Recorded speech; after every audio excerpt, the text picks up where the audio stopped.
Antivenom పాము కాటుకు విరుగుడు.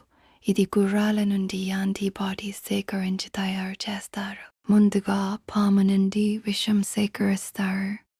ఆపై విషాన్ని శుద్ధి చేసి గడ్డ కట్టించి భద్రపరుస్తారు. తక్కువ మోతాదులో పాము విషాన్ని గుర్రాలకు ఇంజెక్ట్ చేస్తారు.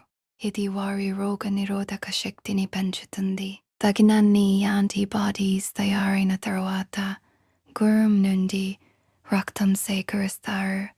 జంతువుకు హాని కలగదు. శుద్ధి ప్రక్రియలో ప్లాస్మా నుండి యాంటీబాడీస్ను వడపోస్తారు. విషం నిర్వీర్యం చేసే ప్రోటీన్లను మాత్రమే సేకరిస్తారు. తయారు చేసిన యాంటీవెనమ్ను ప్రయోగశాలలో పరీక్షించి నాణ్యత నిర్ధారణ అయిన తర్వాత వయల్స్లో నింపుతారు. పాము కాటుకు గురైనప్పుడు వెంటనే ఆసుపత్రికి వెళ్ళండి. ఇది మాత్రమే ప్రాణాలను కాపాడుతుంది.